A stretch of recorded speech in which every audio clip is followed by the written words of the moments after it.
Instructions by King Prithu Maharaj, fourth canto, 21st chapter. King Prithu was welcomed back to his kingdom after taking the auspicious darshan of Lord Vishnu. तो नारायण भगवान का दर्शन करके पृथु महाराज अभी अपने kingdom लौट रहे थे। उन्होंने इनिशियली क्या किया, यज्ञ में भगवान का दर्शन हुआ तो भगवान ने बहुत अच्छे से इंस्ट्रक्शंस दिए पृथु महाराज को। फिर पृथु महाराज ने थैंक यू बोला भगवान को कि आपने इतनी दिक्कत उठाई और आप आए हमें दर्शन देने के लिए और यज्ञ में प्रकट हुए, यही बहुत बड़ी बात है।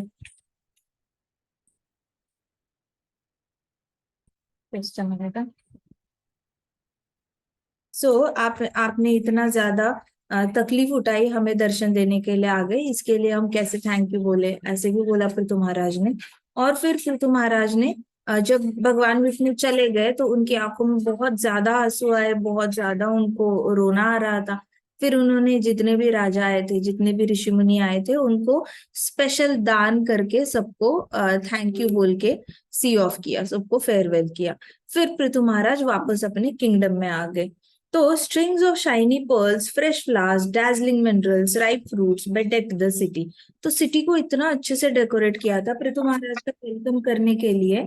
जो नॉर्मली हमारे अभी कलयुग में कि रोड को डेकोरेट करना है तो हम क्या करते हैं, रोड को डेकोरेट करते वक्त ऐसे पत्ते लगाते हैं, राइट। कलरफुल पत्ते लगा देते हैं या लाइट्स लगा देते हैं, दो ऑप्शंस होते हैं, या छोटे छोटे लैंप्स लगा देंगे ऐसे रोड पे। लेकिन यहाँ पे जो डेकोरेशन थी वो पर्ल्स की थी। पृथु महाराज वापस आ रहे थे तो रोड पे सारे ऐसे पर्ल्स की स्ट्रिंग्स लटकाई हुई थी, इतना रिच डेकोरेशन था। फिर बहुत अच्छे शिफॉन का फैब्रिक यूज हुआ था, शिफॉन का अच्छे से फैब्रिक यूज करके सारे रास्ते सजाए गए थे, ऐसे ऊपर से ऐसे टेंट टाइप बनाते हैं ना, ऐसे करके पृथु महाराज के वेलकम की तैयारी की थी। उसके बाद पके हुए फ्रूट्स हर जगह रखे थे कि आते जाते लोगों को ना, कि पृथु महाराज को ऑफर करने के लिए पके हुए फ्रूट्स रखे थे, so that if he feels like eating then he will have that kind of fruits. और इस तरीके से उन्होंने डैजलिंग मिनरल्स भी यूज किए थे डेकोरेट करने के लिए पूरी सिटी को। So the city smelled fragrant incense of guru and sandalwood. तो इन लोगों ने जो भी ये डाला था, फ्रैग्रेंस किया था हर जगह सैंडलवुड का फ्रैग्रेंस। तो जो पानी डालते थे, पानी में भी सैंडलवुड को मिक्स करके फिर पानी का ऐसे करके रोड को ठंडा कर देना। उसके बाद अलग अलग अगरबत्तियां लगाना। तो हर जगह फ्रैग्रेंस, सुंदर सुंदर फ्रैग्रेंस करके राजा का वेलकम हो रहा था पृथु महाराज का। So after the king entered the golden gates which were erected to welcome him, he paraded the city. The citizens offered lamps, flowers, yogurt, and young unmarried girls greeted him with great joy. तो जैसे पृथु महाराज फिर city के main gate से आगे जा रहे थे, तो मेन गेट भी बहुत बड़े से अच्छे से डेकोरेटेड था। जैसे ही अंदर एंटर किया तो उनको देखा कि सिटीजन सारे हाथ में लैंप्स, दिए लेके उनका वेलकम करने के लिए खड़े थे। तो सारी दियों की लाइन दिख रही थी, सब लोग लाइन में खड़े थे। फिर कितने सारे तो लोगों के हाथ में फूलों की बास्केट्स थे। तो फूलों के बास्केट्स थे तो पृथु महाराज आ रहे थे तो उनके सामने रास्ते पे सारे फूलों के पत्ते पत्ते डालकर उनका वेलकम की तैयारी चल रही थी। तो पृथु महाराज जैसे ही एंटर किया तो आधे सिटीजन्स के हाथ में दिए, कई सारे फूल बरस रहे हैं, और साथ के काफी सारे लोगों के हाथ में योगर्ट भी था। योगर्ट मतलब दही लेकर वेलकम करते हैं वैसे। और फिर सारी यंग ब्यूटीफुल गर्ल्स थी, वो बहुत खुश थी पृथु महाराज को देखकर। दर्शन करना itself is a very big thing for them. So at the palace, he was greeted by the sound of conch shells, kettle drums, and humming of Vedic mantras. तो जैसे ही पृथु महाराज पैलेस तक पहुंचे, अपने महल तक पहुंचे, तो महल के अंदर जो इतना बड़ा वास्ट एरिया होता है, खुला खुला ग्राउंड होता है, वहां पे ढेर सारे ब्राह्मण बैठ के वैदिक मंत्रों का उच्चारण कर रहे थे। तो अंदर से वैदिक मंत्रों की आवाज आ रही है, और बाहर एंट्रेंस पे देखो तो सबने कीटल ड्रम्स बजाना शुरू किया था, शंख बजाए उन्होंने। जैसे ही पृथु महाराज अपने महल के गेट तक पहुंचे तो ये सारी आवाजें आई, शंख की आई, कीटल ड्रम्स की आई, और अंदर से वैदिक मंत्रों के उच्चारण की आवाज आई। सच अ मैग्निफिसेंट रिसेप्शन, इतना अच्छा, इतना रॉयल वेलकम हो रहा था पृथु महाराज का। क्योंकि पृथु महाराज की जो कीर्ति थी वो तीनों लोकों में फैली थी। ऐसा नहीं कि सिर्फ पृथ्वी पे जानते थे लोग, तीनों लोकों में सब पृथु महाराज के गुणगान गा रहे थे। So Vidur was grateful to hear about the magnanimous king. Vidur को बहुत अच्छा लग रहा था। Vidur was feeling that he is very fortunate to hear about Prithu Maharaj. Prithu Maharaj के बारे में सुनने में ही इतना ज्यादा भक्ति बढ़ जाती है भगवान के प्रति, इतना भाव बढ़ जाता है। सो साक्षात पृथु महाराज को देखना कितनी बड़ी बात है। सो माई dear Maitreya Muni, Vidura said, how wonderful it is to hear about such empowered king. कहते कितना अच्छा लग रहा है ऐसे किंग। पता है पृथु महाराज के बारे में इतना क्यों दुनिया गुणगान करती है? क्योंकि उनका जो सैक्रिफाइस है ना, त्याग है, वो अनपैरेलल्ड है। कई सारे लोग अपने लोगों के लिए त्याग तो कर लेते हैं, खुद के लिए भी त्याग कर लेते हैं, लेकिन अपने दुश्मन के लिए त्याग करना, अपने कंपटीटर के लिए त्याग करने वाले लोग नहीं मिलेंगे आपको।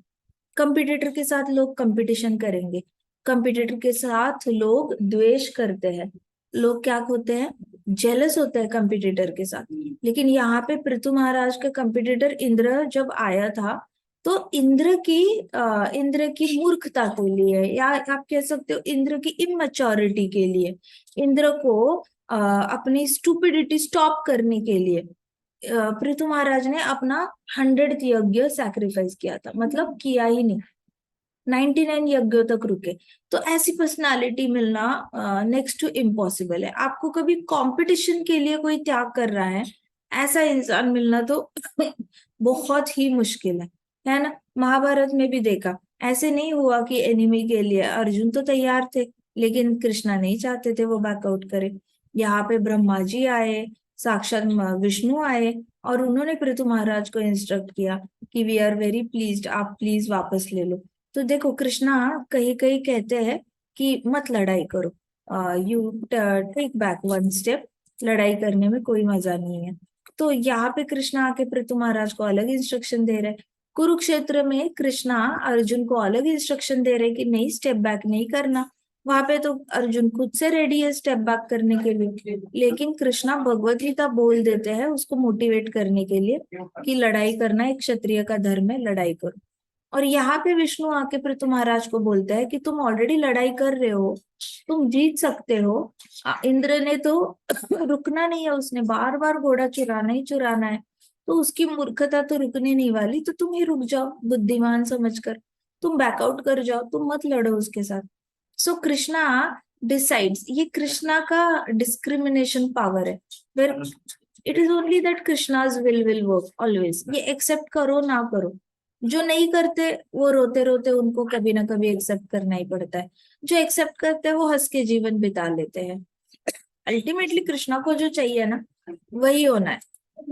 तो पृथु महाराज की इतनी लीलाएं तीनों लोगों में फेमस इसीलिए है कि एक ऐसा राजा जो अपने दुश्मन के लिए भी त्याग करने के लिए रेडी हो जाए, एक ऐसा राजा जो अपनी कंपटीशन के लिए अपना रेपुटेशन गिव अप करने के लिए तैयार हो जाए, अपना फर्स्ट रैंक देने के लिए तैयार हो जाए, सेकंड रैंक होल्डर के लिए अपना फर्स्ट रैंक गिव अप कर रहा है कि कोई बात नहीं, सेकंड रैंक वाले को फर्स्ट आने दो, मैं सेकंड ठीक हूँ। इतना बड़ा त्याग, इसलिए पृथु महाराज को बहुत मानते थे। प्लस पृथु महाराज सारे सिटीजन्स को इक्वली ट्रीट करते थे, किसी में ऊंच नीच नहीं करते थे, बहुत अच्छे से न्याय भी करते थे, प्रजा के बारे में पहले सोचते थे। ऐसे तो कई सारे गुण हैं पृथु महाराज के, हमने डिस्कस भी किए थे पहले। नाउ विदुर कहते कि मुझे बहुत अच्छा लग रहा है पृथु महाराज के बारे में सुनने, उनके रूल के अंडर तो अर्थ बहुत प्रॉस्पर होगी, मतलब पृथ्वी माता तो बहुत ज्यादा प्रगति करेगी, बहुत अच्छे से प्रॉस्पेरिटी आएगी, उसमें बरकत आएगी। मिनरल्स है तो मिनरल्स बढ़ेंगे, डायमंड्स है तो डायमंड्स बढ़ेंगे, जेम्स है समंदर में जेम्स मिलते हैं, जेम्स बढ़ेंगे, पर्ल्स बढ़ेंगे, खान में भी बहुत अच्छे से मिनरल्स आएंगे, सब कुछ ही बहुत अच्छा आएगा पृथ्वी माता के पास। सो डेमिगॉड्स भी खुश रहेंगे पृथु महाराज के रूल के अंडर, डेमिगॉड्स भी हमेशा हैप्पी रहेंगे, सारे राजा भी हैप्पी रहेंगे, क्योंकि Prithu Maharaj was the main king. King के अंडर सारे पृथ्वी के सारे किंग्स, तो ही वॉज द वर्ल्ड का किंग, और बाकी सारे किंग्स अपना अपना कंट्री संभाल रहे थे। ओवरऑल पूरे वर्ल्ड का किंग पृथु महाराज थे। तो उनकी लीडरशिप के अंडर सारे राजा भी खुश रहने वाले थे, डेमिगॉड्स भी खुश रहने वाले थे, पृथ्वी माता भी बहुत ज्यादा बरकत आने वाली थी पृथ्वी माता के अंदर। और बहुत सारे जो सिटीजन्स थे वो भी खुश रहने वाले थे, कोई भी भूखा नहीं सोने वाला था, सबके सर के ऊपर छत होगी और सबके घर में कोई भी बीमार नहीं पड़ेगा। सो कहते हैं कि please tell me more about Prithu Maharaj. Vidur कहते मुझे और थोड़ा सा बताओ पृथु महाराज के बारे में, कि उनकी हर एक्ट इतनी ऑस्पिशियस क्यों मानी जाती है, इतने उनको इतना फॉर्चुनेट क्यों समझा जाता है, लकी क्यों समझा जाता है, साथ साथ वो इतने ज्यादा अ, अ, सौभाग्य लेकर कैसे आए हैं, हर जगह सौभाग्य कैसे फैलाते हैं वो, ये पूछना था विदुर को।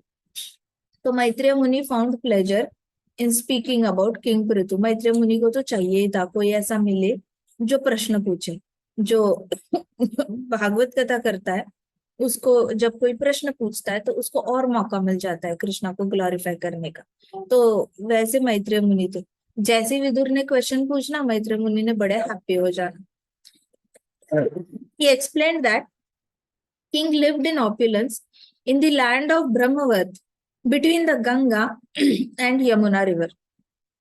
गंगा नदी यहाँ से जाती है और यमुना नदी वहां से जाती है, तो इन दोनों के बीच में जो लैंड आती है उसको क्या कहा जाता है, ब्रह्मावर्त कहा जाता है। ब्रह्मावर्त देखो गंगा तो हमेशा हिमालय से नीचे पहाड़ों से नीचे बहेगी, प्लस यमुना जो है वो भी पहाड़ों से बहती है but more in the plains वो बहती है, तो इन दोनों के बीच का जो एरिया होता है ना वो ऐसे स्लांटिंग होता है, तो उसको ब्रह्मावर्त कहा जाता है।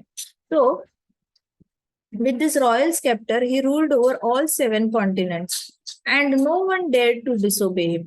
तो यहाँ पे इन दोनों नदियों के बीच में रह के पृथु महाराज ने 7 कॉन्टिनेंट्स पे रूल किया। कितने कॉन्टिनेंट्स पे रूल किया?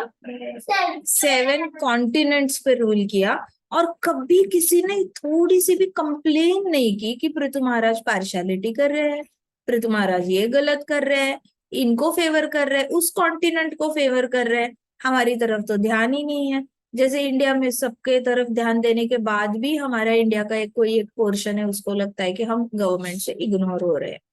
तो कितना भी गवर्नमेंट सबके लिए करती है लेकिन कोई ना कोई एक हिस्सा देश का होता है जो अपने आप को इग्नोर्ड समझता है। फिर चीफ मिनिस्टर भी एक स्टेट के लिए बहुत करने की कोशिश करता है, लेकिन स्टेट में भी कोई ना कोई डिस्ट्रिक्ट होगा जो अपने को बहुत ज्यादा इग्नोर्ड समझेगा। कोई सिटी होगी वो डेवलप नहीं हुई, वो बोलेगी चाहे ये पार्टी आए चाहे वो पार्टी आए हम तो डेवलप ही नहीं होते। तो ये कंप्लेन करने वाले आपको देश में हर जगह मिल जाते हैं, गवर्नमेंट कितना भी करे फिर भी कंप्लेन करने वाले लोग मिलेंगे। तो पृथु महाराज जब 7 कॉन्टिनेंट्स को लीड कर रहे थे ना, एक ने कंप्लेन नहीं करी, किसी की कोई इतनी सी भी कंप्लेन नहीं थी, सब लोग हैप्पी थे। So he did not control Vaishnavas and Brahman. तो पृथु महाराज ने सब पे कंट्रोल किया था, लेकिन ब्राह्मण और वैष्णवों पे उन्होंने कोई भी कंट्रोल एग्जीक्यूट नहीं किया था। कंट्रोल एग्जीक्यूट करना मतलब ये करो ये मत करो, ये वाला इसको कहते हैं कंट्रोल एग्जीक्यूट करना। ठीक है, किसी को भी कंट्रोल करने का मतलब होता है बताना कि ये नहीं करना और ये करना है। तो पृथु महाराज ने वैष्णव और ब्राह्मणों पे कभी कोई भी कंट्रोल एग्जीक्यूट नहीं किया, और बाकी लोगों ने भी कभी पृथु महाराज को डिसओबे करने की कोशिश नहीं की। पृथु महाराज की जो भी ऑर्डर पास होती थी, हर देश, हर राजा, हर सिटीजन वो ऑर्डर आके बंद करके फॉलो करते थे कि पृथु महाराज की इंस्ट्रक्शन है इसलिए करना है। तो उन्होंने कभी उसके खिलाफ नहीं जाना। ये तो मतलब ड्रीम ड्रीम वर्ल्ड है, ये तो मतलब सपनों का राज्य है। जैसे अयोध्या थी, श्री राम जी अयोध्या को रूल करते थे, तो अयोध्या में कोई भी श्री राम जी के खिलाफ ये नहीं करता था, उनको श्री राम जी की बात मानना ही बहुत अच्छा लगता था। द्वारका में भी लोगों को कृष्णा की बात मानना ही अच्छा लगता था। वहां पे एक ब्राह्मण था जो कंप्लेन करने आया था, बट पृथु महाराज जी तो किसी ने भी कंप्लेन नहीं की। So once the king Prithu arranged a grand sacrifice, he welcomed and worshipped guests, brahmanas, kings, demigods. Standing in the middle of assembly, King Prithu looked like full moon among the stars. Everyone gazed at his tall and well-built physique. How attractive he looked in his elegant dhoti. His fair skin was complemented by his curly black hair, bright eyes, and straight nose. He smiled as his guest, showing his beautiful teeth. Prithu Maharaj इतने handsome थे दिखने में उन्होंने एक यज्ञ arrange किया। यज्ञ में ब्राह्मण आए, क्षत्रिय आए, वैष्णव भी आए, और बाकी सारे ऋषि मुनि और देवी देवता भी आए थे। तो ये सारा कैटेगरी के लोग आए थे। अब ऐसे लग रहा था जैसे एक चांद खड़ा है तारों के बीच में, क्योंकि बाकी लोग भी कोई हल्के लोग नहीं है ना, सारे राजा है, बड़े बड़े महर्षि है, और क्षत्रिय है। वो लोग भी दिखने में एक से ऊपर एक है। वो लोग भी अपने अचीवमेंट्स में एक से ऊपर एक है, हर एक की अचीवमेंट नेक्स्ट लेवल की है। तो सब लोग जो यज्ञ में आए हुए थे अचीवर्स थे, सब लोग आए हुए थे, वो सुंदर भी बहुत थे दिखने में। लेकिन फिर भी पृथु महाराज, इतने सारे लोगों में ऐसे लग रहा था बाकी सारे स्टार्स है और पृथु महाराज मून है। क्यों? क्योंकि दिखने में बड़े सुंदर लग रहे थे। उनके काले काले घुंघराले बाल थे, ऐसे कर्ली बाल थे। उनकी स्किन बहुत फेयर थी, नाक एकदम स्ट्रेट था, आंखें काली काली थी, आंखों आंखें के जो आईबॉल्स थे वो डार्क ब्लैक थे उनके, और प्लस एलिगेंट धोती पहनी हुई थी उसमें बहुत अच्छे, और टॉल थे, बेसिकली टॉल थे। उनके जो छाती थी वो चौड़ी थी, उनका चेस्ट था वो थोड़ा सा ऐसे चौड़ा था। तो वो बहुत ज्यादा सुंदर लगते थे, अट्रैक्टिव लगते थे। वहां पे उनकी फिजिक थी, वेल बिल्ट फिजिक, मतलब कहीं से भी ऐसे स्किन लूज नहीं थी, सारी स्किन टाइट थी उनकी बॉडी पे। उसको कहते हैं वेल बिल्ट फिजिक। तो प्रभुपाद कहते हैं कि सब एक बार उनकी नजर, अगर प्रभुपाद पे किसी की नजर पृथु महाराज पे किसी की नजर चली जाती थी ना, तो वो नजर हटती नहीं थी, वो देखते ही रह जाते थे, और किसी का मन नहीं भरता था पृथु महाराज को देखकर। तो पृथु महाराज इतने सुंदर, और प्लस वो कृष्णा कैसे मंद मंद मुस्काते हैं, कृष्णा के दांत नहीं दिखते, लेकिन पृथु महाराज के दांत दिखते थे। जब वो सबको स्माइल करते थे, वेलकम करते थे, तो पृथु महाराज के टीथ दिखते थे। तो उनके टीथ भी मोतियों जैसे दिखते थे, ऐसे मतलब मोतियों का कलर जो होता है ना, प्योर व्हाइट होता है। तो वो प्योर व्हाइट कलर के पृथु महाराज के टीथ थे। तो इतने सुंदर, और उनकी आंखें, वो जब स्माइल करते थे तो ऐसे लगता था आंखों से स्माइल कर रहे हैं। दांत तो दिखते ही थे, लेकिन साथ साथ आंखें भी उनकी मीचती थी, और वो बहुत ज्यादा आंखें ब्राइट हो जाती थी पृथु महाराज की। So Prithu Maharaj was the most attractive man in the entire assembly. जितने भी सैक्रिफाइस के लिए आए थे करोड़ों करोड़ों लोग, उसमें सबसे अट्रैक्टिव कोई था तो वो पृथु महाराज। नाउ टू परफॉर्म द यज्ञ, पृथु महाराज changed his royal clothes and he put on a black deer skin and kusha grass ring. यज्ञ करने के लिए पृथु महाराज ने अपनी रॉयल क्लोथ्स जो थी, धोती थी, सिल्क धोती थी, व्हाइट धोती। पृथु महाराज को व्हाइट धोती पहनना बहुत पसंद था, और व्हाइट धोती का जो बॉर्डर था वो गोल्डन कलर का था। तो पृथु महाराज को व्हाइट सिल्क पहनना पसंद आता था, और उसका जो बॉर्डर होता था वो गोल्डन होता था। ये वाला बॉर्डर ऐसे टेम्पल बॉर्डर होती थी उसकी। सो ये पृथु महाराज ने चेंज किए कपड़े, फिर उन्होंने ब्लैक कलर का ड्रेस पहना। वो ब्लैक कलर का ड्रेस बना किससे था? डियर होता है ना, काले कलर का डियर होता है, तो उसके स्किन से बना हुआ ड्रेस उन्होंने पहना। प्लस कुशाग्रास होती है ना, तो कुशाग्रास की मैट बनाई थी, तो कुशाग्रास की मैट के ऊपर वो बैठ गए यज्ञ के लिए। अब पृथु महाराज ब्लैक कलर में भी बहुत सुंदर लग रहे थे, अगेन वहां पे भी स्टैंड आउट हो रहे थे। उनकी स्किन इतनी फेयर थी, क्योंकि वो ब्लैक कलर से उनकी पूरी बॉडी और ज्यादा खिल उठ रही थी ब्लैक कलर से भी। तो his new attire showed off his broad chest. तो ये न्यू अटायर जो पहना था, इसमें उनकी ब्रॉड चेस्ट और उनके आर्म्स, स्ट्रॉन्ग आर्म्स, उनके जो आर्म्स थे वो बहुत मोटे मोटे थे। तो ऐसे जैसे एक योद्धा होता है ना, बहुत सारी लड़ाई या लड़के आया होता है, तो उस योद्धा के जो आर्म्स होते हैं वो बहुत ज्यादा टोन्ड होते हैं। तो वैसे उनके आर्म्स भी दिख रहे थे, चौड़ी छाती लग रही थी, और उनके शोल्डर्स भी बहुत ज्यादा चीजल्ड थे। शोल्डर्स थे उसके ऊपर भी ऐसे लग रहा था जैसे किसी ने चीजल यूज करके उसको बहुत एक परफेक्ट शेप दिया है। ऐसे पृथु महाराज को बैठे थे यज्ञ में, और उनकी जो वेस्ट लाइन थी वो भी थिक थी, मतलब स्किन टाइट थी, लेकिन वेस्ट भी बड़ी थी। Certainly this new dress suited him just well. तो उनको ये न्यू ड्रेस और ज्यादा अच्छा लगा, and he was looking more beautiful than any royal entity over there. तो कितने भी रॉयल लोग वहां पे आए हुए थे ना, सारे रॉयल लोगों में सबसे ज्यादा सुंदर पृथु महाराज ही लग रहे थे। Now king Prithu followed all the regulations of yajna. He was ready. He turn to address his guest. Prithu Maharaj ने यज्ञ बहुत अच्छे से सिंसियरली जो भी ऋषि मुनियों ने बताया वो किया। फिर वो सबको एड्रेस करने के लिए खड़े हो गए, गेस्ट से बात करने के लिए। His eyes were brimming with emotion, looking like stars in the sky wet with dew. अभी पृथु महाराज फिर खड़े हो गए। तो पृथु महाराज की खासियत थी, पृथु महाराज की आंखें ना ड्राई नहीं। पृथु महाराज की आंखें हमेशा ऐसे लगता है जैसे थोड़ा सा उसमें पानी है। तो थोड़ा सा पानी होता है तो वो आंखें कंपैशनेट आईज कहा जाता है उसको, कि जिसकी आंखों में थोड़ा पानी दिख जाता है, गीली गीली आंखें होती है, उसको देखकर पता चलता है कि इसको बहुत ज्यादा दया भाव है लोगों के लिए। तो पृथु महाराज जैसे ही खड़े हुए तो सबको देखकर उनकी आंखें बहुत ज्यादा चमक उठी, और प्लस थोड़ी सी एक्स्ट्रा मॉइस्चर था उनकी आंखों में। और ऐसे लग रहा था जैसे कि किसी ने ड्यू ड्रॉप्स डाले हो उनके आंखों में। ड्यू ड्रॉप्स मतलब चमकता है ना, ड्यू ड्रॉप की, ड्यू ड्रॉप पता है ना, रात का किसी पत्ते के ऊपर रात को छोटे छोटे ड्रॉप्स आके बैठ जाते हैं। फॉग आता है रात को, सुबह आप देखते हो तो घास के ऊपर ओस ओस की बूंदे, तो वैसे ड्यू ड्रॉप्स थे। तो पृथु महाराज की आंखों में देखो तो ऐसे लग रहा था जैसे ड्यू ड्रॉप है, ऐसे चमक रही थी आंखें पृथु महाराज की। हाँ। सो और बहुत इमोशनल हो गए पृथु महाराज यज्ञ खत्म होने के बाद।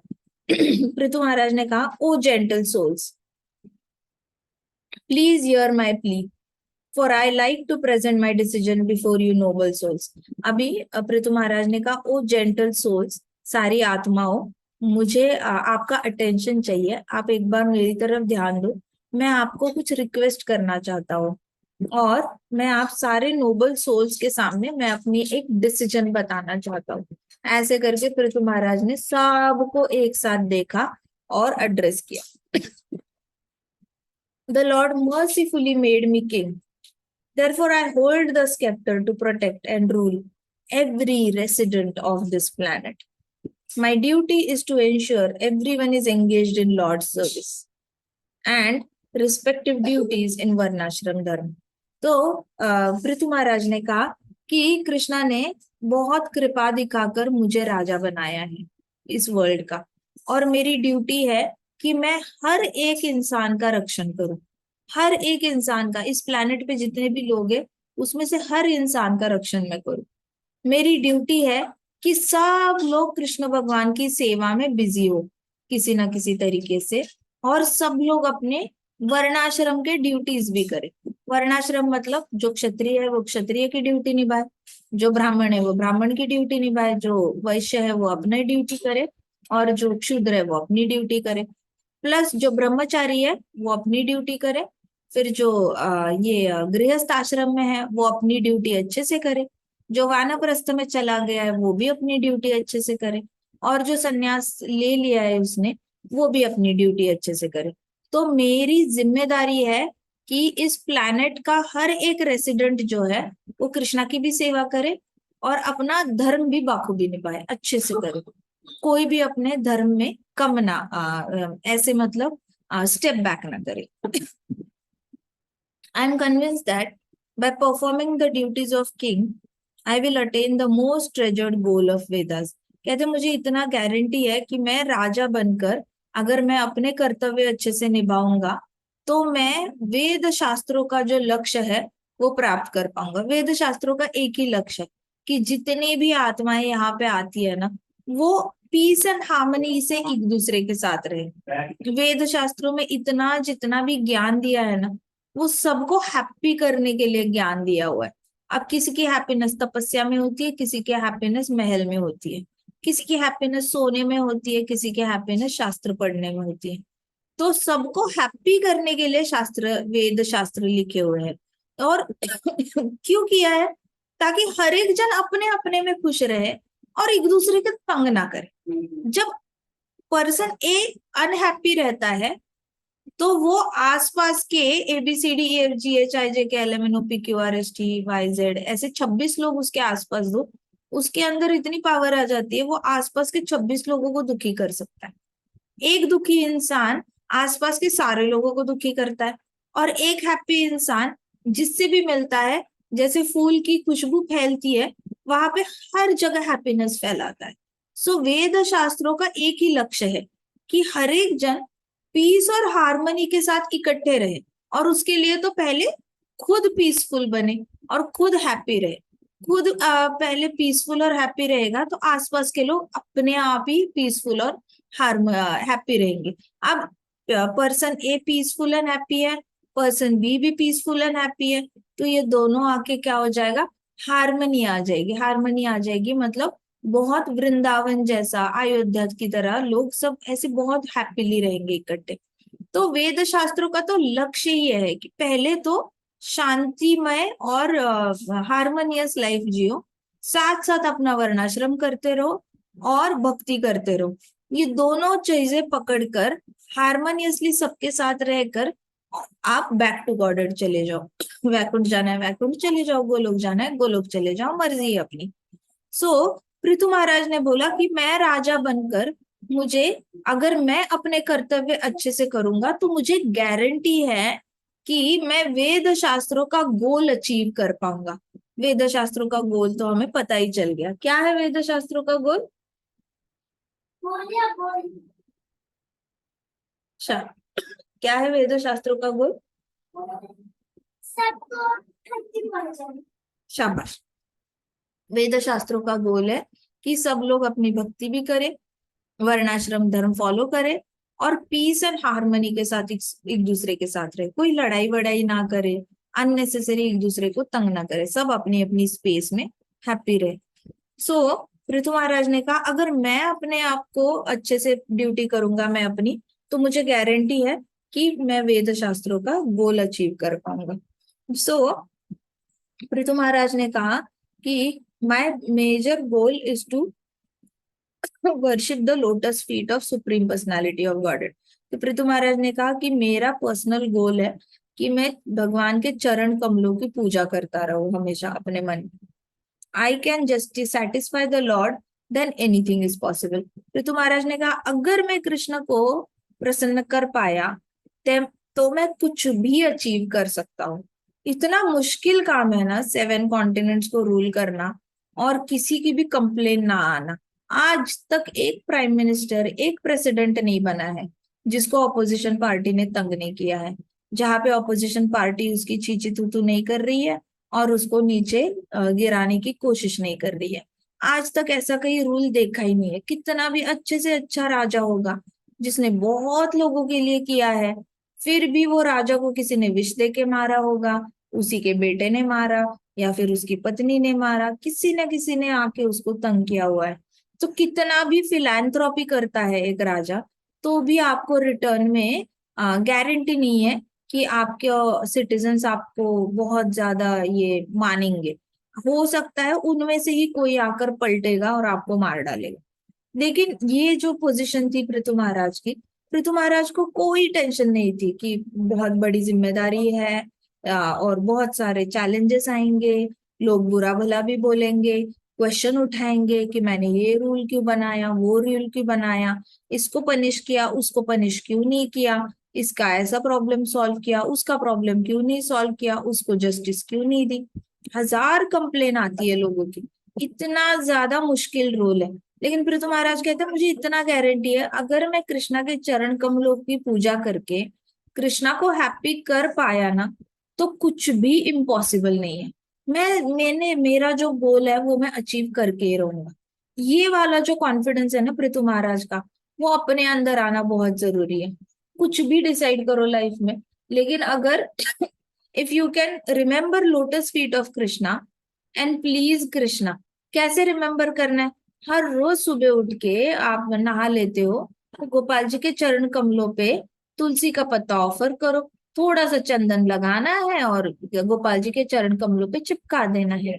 हर रोज आप ये करोगे तो आपकी लाइफ में कोई भी गोल हो वो अचीव होगा ही होगा। पृथु महाराज 7 कॉन्टिनेंट्स को रूल कर सकते हैं। हमें कोई बोले 7 डिस्ट्रिक्ट को रूल करे, 7 स्टेट्स को रूल करे, तो हमारे हमारी टेंशन हो जाए कि पता नहीं लोग कैसे रिस्पॉन्ड करेंगे, सुनेंगे नहीं सुनेंगे। इतने सबको रूल करना बिल्कुल आसान बात नहीं है। स्पेशली जब ऐसे राजा है जो खुद भी पढ़े लिखे हैं, शस्त्र विद्या आती है, शास्त्र विद्या आती है, सपोर्ट है, दास दासियां है, उनकी अपनी इंडिविजुअल आर्मी है। ऐसे राजाओं को भी लीड करना इट इज नॉट इजी। उनका अपना अपना अहंकार होगा, हर एक जन अपने अपने इसमें रहता होगा। और इन राजाओं से भी वर्णाश्रम धर्म फॉलो करवाना, कोई दुर्योधन से फॉलो करवाए बड़ा मुश्किल है। दुर्योधन ने तो नहीं करना था कोई भी। तो ये सारे सबका सबकी बुद्धि मति जो है प्रभु के चरणों में लगा के रखना itself is a challenging job. Plus सबकी मति अपनी अपनी ड्यूटीज में लगा के रखना। आज भी लोग हैं जो अपनी ड्यूटी से भागना चाहते हैं। जिसका पढ़ाई का काम है वो पढ़ाई से भाग रहा है, जिसको बीवी को संभालने का काम है वो बीवी से भागना चाहता है, पत्नी का काम है बच्चों को संभालना, अपने घर को संभालना, वो सही ये भी भागना चाहती है। बड़े बूढ़े हैं उनका काम होता है घर में पोता पोती को संभालना और अपने बच्चों को सही राह दिखाना। वो लोग इनको भी भगा रहे हैं, निकल जाओ घर से, हमें अपना अपना जीने दो। आज हर इंसान अपनी जिम्मेदारी से हाथ झटक रहा है। और पृथु महाराज देखो, सबकी जिम्मेदारी खुशी खुशी इसलिए ले रहे हैं क्योंकि उनको पता है फॉर्मूला, सक्सेस फॉर्मूला एक ही है, कृष्णा के चरण कमलों को वर्शिप करो और कृष्णा को प्रसन्न करो, फिर आपका goal benediction, everything is possible, Prithu Maharaj कहते हैं। So a king who does not perform his duties properly can never achieve any goal related to his kingdom. तो अगर राजा अपनी ही ड्यूटी अच्छे से नहीं निभाएगा तो प्रजा के रिलेटेड कोई भी गोल कभी अचीव नहीं कर पाएगा। अगर राजा चाहता है कि सारी प्रजा भक्ति करे लेकिन राजा ने खुद की ड्यूटी अच्छे से नहीं की तो प्रजा उसकी बात नहीं मानेगी। तो राजा को सबसे पहले तो खुद की ड्यूटी, अपना खुद से डिसिप्लिन होना पड़ता है, खुद से ही अपने ऊपर रूल डालने पड़ते हैं। उसको वो जैसे मन आए वैसे नहीं बिहेव कर सकता। उसका मन करेगा कभी भी उठ के चले जाओ, घूमने के लिए चले जाओ, सो जाओ, ऐसे बहुत सारा मन करेगा, लेकिन वो मन, अपने मन को भी वो वश में करना जानता है, कंट्रोल करना जानता है। वो अपने मन के पीछे नहीं भागेगा, मन को घोड़ा समझकर मन के ऊपर ऐसे रस्सी डालेगा, खींचेगा और मन को बोलेगा नहीं तेरा मन कर रहा है इधर उधर घूमने चला जा और सो जा, लेकिन नहीं, जागता रहे, ड्यूटी कर, अपनी अपना काम कर, अपने काम पे फोकस कर। तो पृथु महाराज के पास वो मास्टरी थी। सो पृथु महाराज कहते हैं कि अगर एज अ किंग कोई भी राजा जो अपनी ड्यूटी नहीं निभाता, राज्य के लोग अपनी अपनी ड्यूटी नहीं निभाएंगे, राज्य के लोग उसकी भी बातों का मजाक उड़ाएंगे। मतलब यहाँ से राजा की ऑर्डर पास होगी किसी गांव में और गांव वाले बोलेंगे अच्छा राजा ने ये ऑर्डर पास की है, वो राजा तो ऐसे ही नशे में पड़ा रहता है, हमने सुना है महल में बस टाइम पास करता रहता है, ऐसे ही खेलता रहता है, कोई द्यूत खेलता रहता है, कोई उसको शस्त्र विद्या की प्रैक्टिस ट्रेन नहीं करता अपने आप को, शास्त्र रीडिंग नहीं करता, ऋषि मुनियों के साथ बैठता नहीं, ब्राह्मण भोज कराता नहीं, फिर हंटिंग के लिए नहीं जाता, प्राणियों की रक्षा नहीं करता, बाकी सारे गांव वालों की रक्षा नहीं करता, ये राजा की ऑर्डर आई है, कौन मानेगा, छोड़ दो, ऐसे करके। तो राजा के सिपाही आके सुनो सुनो सुनो ऐसे करके अनाउंस करेंगे, लेकिन गांव वालों ने तो 1% इंपॉर्टेंस नहीं देनी है। ये रोल होता है लीडर का। तो लीडर कभी अपनी जिंदगी ना अपने लिए नहीं जीता। लीडर अपनी जिंदगी हमेशा दूसरों के लिए जी रहा होता है। वो अपने आप को इतना परफेक्ट बनाता है ताकि लोग एडवांटेज ना ले उसके इम्परफेक्शन का। So a king who does not perform his duties can not achieve any goal related to kingdom. अब वो अपने राज्य में कुछ भी लोगों से करवा नहीं सकता। लेकिन और ऐसा राजा जो टैक्सेस लेता है लोगों से, he will surely suffer in पाइटी of his subjects. तो जो राजा खुद का ही वर्णाश्रम धर्म नहीं निभा रहा है, अपनी ड्यूटी नहीं कर रहा है, लेकिन लोगों से टैक्स लेने का काम कर रहा है, लोगों से टैक्स लेगा तो उन लोगों से पैसे तो ले रहा है, उनकी मेहनत का ले रहा है राज्य चलाने के लिए। तो उनकी मेहनत की जो कमाई उसके पास आ रही है, उसके कोष में आ रही है, मतलब ट्रंक में जो डाल रहे हैं, उनके पापों का रिजल्ट राजा को भुगतना पड़ेगा। सो ऋतु महाराज ने कहा ऐसे राजा को प्रजा के पापों के रिजल्ट्स भुगतने पड़ते हैं। इसलिए कहते हैं कि एक लीडर होता है ना, वो जब बीमार पड़ता है, इसका मतलब उसने सारी प्रजा के पापों का जो प्रायश्चित है वो अपने ऊपर ओढ़ लिया होता है। ही लूजेस एवरीथिंग, ऐसा राजा अपना सब कुछ खो देता है। जैसे दुर्योधन था, दुर्योधन बहुत अच्छे से टैक्स कलेक्ट करता था, लेकिन वेलफेयर नहीं करता था कंट्री की, तो दुर्योधन के हाथ से सब चला गया। धृतराष्ट्र के हाथ से भी सब चला गया। तो जो राजा सिर्फ टैक्स लेगा, लेकिन रिटर्न में अपनी डिसिप्लिन नहीं देगा, खुद डिसिप्लिन नहीं रहेगा, खुद मेहनत नहीं करेगा, खुद अपनी ड्यूटी फॉलो नहीं करेगा, तो फिर उसके हाथ से सब चला जाता है। Therefore, for my benefit, think of Krishna and perform your duties. फिर पृथु महाराज ने joined his hands, Prithu Maharaj ने सबको देखा और ऐसे हाथ जोड़े। माइंडेड पृथु महाराज अभी ब्लैक ड्रेस में है, डियर स्किन वाले, बहुत सुंदर लग रहे हैं, काले काले घुंघराले बाल है, याद रखना, और बहुत सुंदर लग रहे हैं पृथु महाराज। तो पृथु महाराज ऐसे हाथ जोड़ के खड़े हुए, सबको देखा और बोला कि मेरी इतनी ही रिक्वेस्ट है कि अपने बेनिफिट के लिए कृष्ण भगवान को याद करो। आप हमेशा कृष्ण भगवान के बारे में सोचो। उन्होंने कहा ऑलवेज थिंक ऑफ कृष्णा, सिर्फ कृष्ण के बारे में सोचो और अपनी ड्यूटी परफेक्टली करो, ड्यूटी प्रॉपरली करो। तो पृथु महाराज हाथ जोड़कर बोल रहे सारे राजाओं को, अपने बच्चों का अच्छे से ख्याल रखो, अपनी पत्नी का भी अच्छे से ख्याल रखो, अपनी प्रजा को भी बताओ कि सब अपने अपने बच्चे का, पत्नी का और अपने दुकान जो चला रहे हैं या फिर जो भी काम कर रहे हैं, खेती कर रहे हैं, तो अपनी अपनी ड्यूटी अच्छी करो। ऐसे करके पृथु महाराज ने हाथ जोड़ के सबको रिक्वेस्ट किया कि कृष्णा के बारे में सोचो और अपनी ड्यूटी प्रॉपरली करो। फिर कहते कि ऐसा करके आपको बेनिफिट होगा, और आपको बेनिफिट होगा तो ही मुझे बेनिफिट होगा, तो मेरा बेनिफिट आपके बेनिफिट में है। पृथु महाराज ने बोला मुझे कुछ भी फायदा नहीं होगा, अगर आपको फायदा नहीं हुआ तो मुझे फायदा नहीं हो रहा। आपको फायदा होने के लिए आपको कृष्णा को याद करना पड़ेगा और आपको अपनी ड्यूटी प्रॉपरली करनी पड़ेगी। आप लोग अपनी ड्यूटी अच्छे से करोगे, कृष्णा के बारे में सोचोगे, तो आपका फायदा होगा, आपका फायदा हो गया तो मेरा फायदा होगा। तो माँ बाप जब बच्चों को कहते हैं कि बैठो 2 माला जाप करो, तो उसमें बच्चे का फायदा होता है।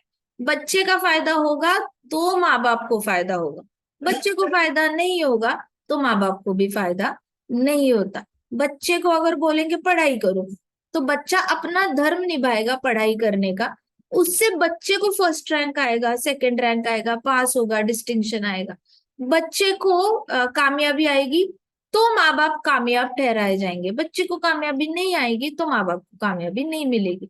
ये सेम फॉर्मूला है हर जगह।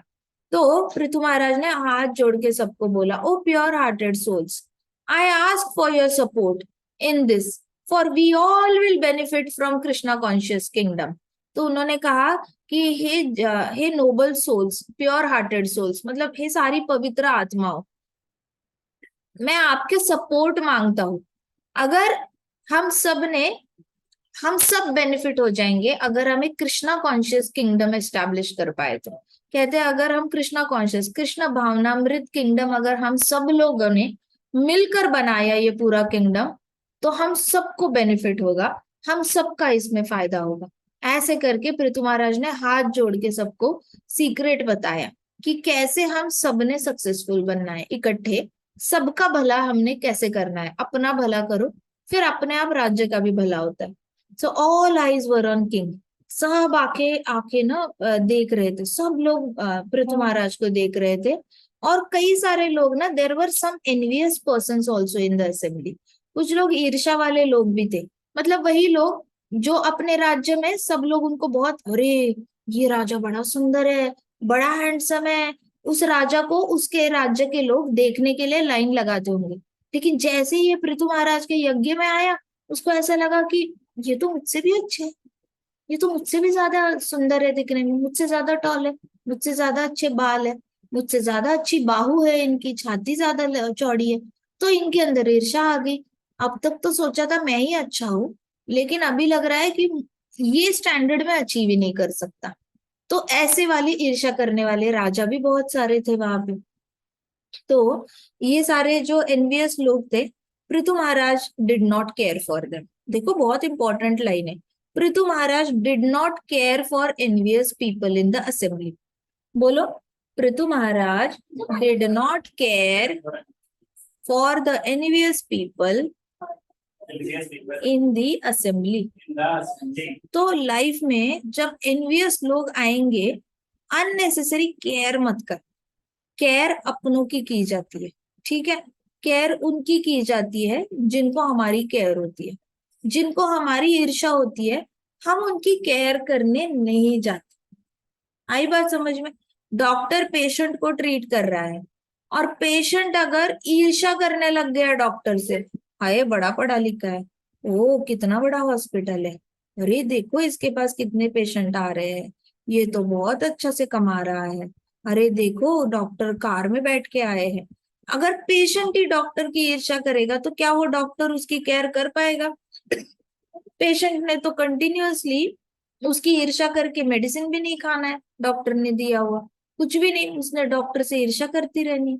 तो जो लोग ईर्ष्या करते हैं उनकी केयर नहीं करनी चाहिए। आपकी अगर कोई ईर्ष्या कर रहा है, so just don't care. Attention मत दो ऐसे लोगों को। अटेंशन दोगे तो उतनी ज्यादा उनकी ईर्ष्या बढ़ जाती है। अटेंशन कम दोगे तो वो भी खुद ईर्ष्या करके भूल जाते हैं। इट इज लाइक एक स्टेशन आया ना, ईर्ष्या नाम का। उस स्टेशन पे उनकी ट्रेन रुकी और वापस वो ट्रेन आगे चल पड़ी। ये लोग भी आगे चल पड़े। दूसरा स्टेशन पे जेलसी आ जाएगी, उसके आगे के स्टेशन पे और कुछ हैप्पीनेस आ जाएगी। तो कोई भी इंसान लंबे समय तक आपकी ईर्ष्या नहीं कर सकता। आपने आइडेंटिफाई कर लिया, उतनी देर करेगा, फिर छोड़ देगा। आप उसको अटेंशन दोगे तो वो वहीं पे रुका रहेगा, उसी स्टेशन पे। अटेंशन मिल रहा है ना, अटेंशन मिल रहा है ईर्ष्या के लिए, तो वो ईर्ष्या कर करके ही अटेंशन प्राप्त करेगा। तो उसको मोटिवेट मत करो किसी इंसान पे। तो Prithu Maharaj did not care for envious people. बहुत बड़ा लेसन है। पृथु महाराज हमें लाइफ के लेसन सिखा रहे हैं कि एक कृष्णा कॉन्शियस किंगडम कैसे एस्टैब्लिश करना है, लोगों को लीड करना है। तो अपने अंदर पहले अपने वर्णाश्रम धर्म अच्छे से निभाओ और खुद कृष्णा के बारे में सोचने लग जाओ। दो ही चीज करनी है, अच्छे से ड्यूटी करनी है अपनी, और कृष्णा को या सोचना है कृष्णा के बारे में। तो पृथु महाराज हमें बड़े बड़े इंस्ट्रक्शंस बड़ी सिंपल तरीके से समझाने की कोशिश कर रहे हैं। फिर पृथु महाराज कहते हैं कि Prithu Maharaj did not care for the envious persons in the assembly. His words were meant only for sincere and honest people. देखो, his words were meant only for sincere and honest people. बोलो, पृथु महाराज words were meant only for sincere and honest people.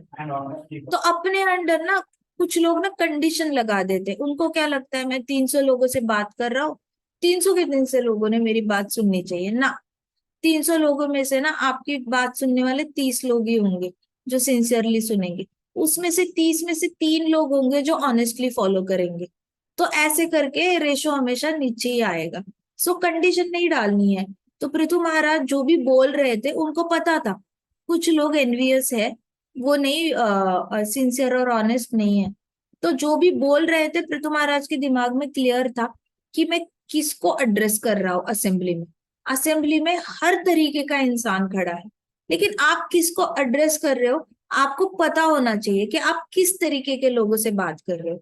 आप sincere इंसान से बात कर रहे हो, आप ऑनेस्ट इंसान से बात कर रहे हो, या फिर आप एक ईर्ष्या वाले इंसान से बात कर रहे हो। किससे कर रहे हो ये भी डिपेंड करता है। तो बहुत सारे लोगों के सामने जब बात करनी, सपोज एक क्लास का मॉनिटर है और क्लास के मॉनिटर के सारे बच्चे तो बात नहीं मानेंगे। क्लास में 30 बच्चे होंगे, 20 बच्चे होंगे, लेकिन सारे सब लोग तो क्लास के मॉनिटर की बात नहीं मानेंगे। तो मॉनिटर ने डिसाइड करना है कि मैं किन बच्चों को एडवाइस करना चाहता हूँ कि pin drop silence, do not talk, recite tables और do your studies, write an essay, do your art and craft, do your drawing. ऐसे करके किन बच्चों को बताना है, सिंसियर और ऑनेस्ट बच्चों को बताना है। जो एनवियस है उसको बता के अपना गला खराब नहीं करना है। ये विजडम होता है।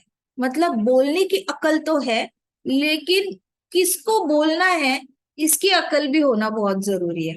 You can not go around and expect कि सब लोग आपकी बात मानेंगे। तो वैसे ही पृथु महाराज ने डिसाइड कर लिया था कि जो भी बोल रहे थे वो सिर्फ सिंसियर और ऑनेस्ट लोगों के लिए। इसलिए आप देखो भागवतम पढ़ते पढ़ते लोग ना फर्स्ट कैंटो में ड्रॉप हो जाते हैं। कितने सारे लोग भागवतम खोलते हैं, फर्स्ट कैंटो का सेकंड चैप्टर हो जाएगा, थर्ड चैप्टर हो जाएगा, ड्रॉप हो जाएंगे। भागवतम ड्रॉप आउट्स आपको बहुत सारे लोग मिलेंगे, बड़ा शौक में भागवतम खरीदेंगे, पहले दूसरा तीसरा चैप्टर के बाद गुल, उनकी सारी बत्ती गुल हो जाती है, एनर्जी खत्म हो जाती है, एंथुजियाज्म चला जाता है। बहुत कम लोग हैं जो पृथु महाराज के चैप्टर तक आते हैं। मैक्सिमम लोग सांख्य योग में ड्रॉप हो जाते हैं, सांख्य योग पल्ले नहीं पड़ता उनको।